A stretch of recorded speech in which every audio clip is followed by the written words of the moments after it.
Yo, what up, guys? Jake from Wisconsin Fishing HD here, and I'm coming at you with a tackle and tackle update. Uh, just came back from Shields. They had their thing they call the Fish Fest. All I cared about is a lot of things are on sale, so I decided to go pick some things up that were last needed and something that suited my interest. So we'll start off with the boring stuff and go to the cooler stuff. First, we'll start off with I got 2 packs of Gamakatsu 4/0 hooks, the super line. I don't know why my camera's not focusing. They're 4/0. They're extra wide gap, so how we like to use these is for Texas rigging and for wacky worms. And a lot of you might be wondering why wacky worms, but the bass around here don't really care about the size of the hooks. They just care about the bait and the presentation. So the bigger the hook, the easier the hook set is our go at it. Second, we'll start off. I needed some new line for my spinning reel, and if you guys know me, you know I love Suffix. I'm a huge Suffix fan. Suffix Elite, 12-pound clear. The reason I got clear, usually I get different colors because it was on sale for $8.99, so I decided to get it. I get 12-pound test because it's versatile. You can really use it for anything. I'm not one of those guys that has a lot of poles. I use my money for other things. I have other hobbies, so I don't have a whole bunch of poles with a whole bunch of different lines for different baits. I just use whatever I have. So yeah. Next, we have more line for my spinning, or not my spinning reel, sorry, my bait caster, my Revo S. I bet you can tell it's a spider wire. Well, I decided to try a different brand other than Suffix because Suffix is getting a little expensive for me because it's $20 for 125 yards. So I decided to get spider wire, which will save me $6. This is $14.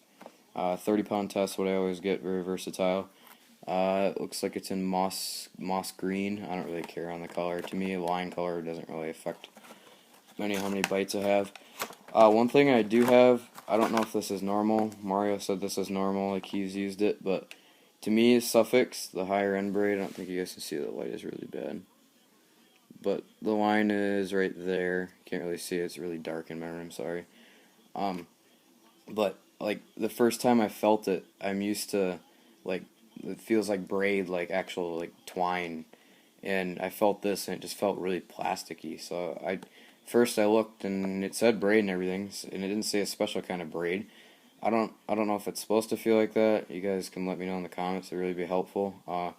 I've used Suffix the whole time, so I haven't really tried any other brands out. So I don't know if it's supposed to feel plasticky, but it just really feels plasticky and slippery. So I don't know. I'll have to learn how to use a different style, I guess.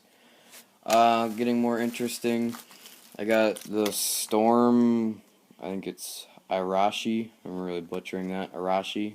I don't know how you say that. It's the Square 3. You guys probably know what that means. It dives 3 to 0.9 meters. Okay, that's very specific. 3 feet to 0.9 meters. It says it has a self-tuning line tie that Mario showed me and rotating hooks, which I think they all have rotating hooks.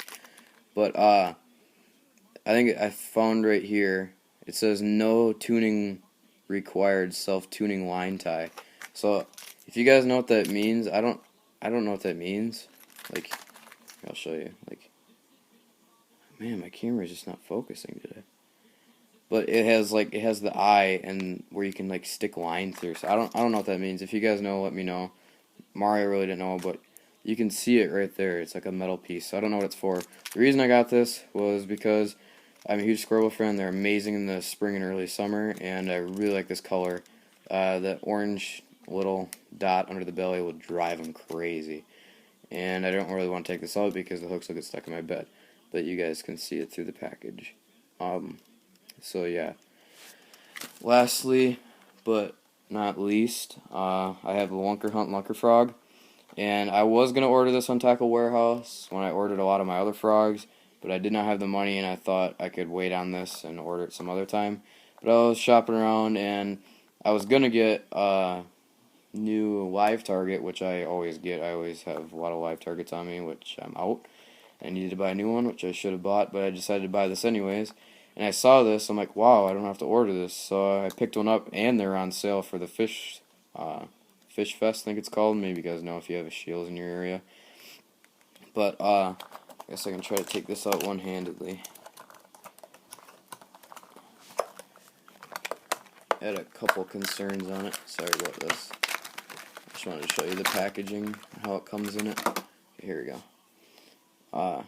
One concern I had about this is I'm used to live targets, and I've used the Booyah, and it feels a lot like the Booyah.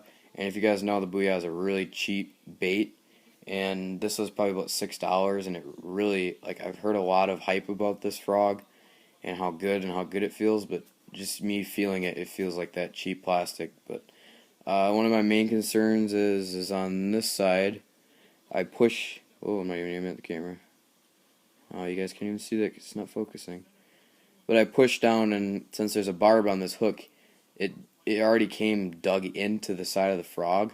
And I don't know if there's already a little puncture hole or something, but it's like already dug in there.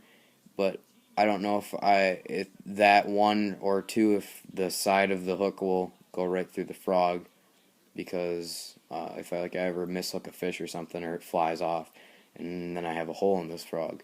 Another one of my worries is I've heard a lot of rumors about re-gluing, or put a lot of glue back on where the legs are, because they fall off after about 10 or 20 hits on it because they're so flimsy.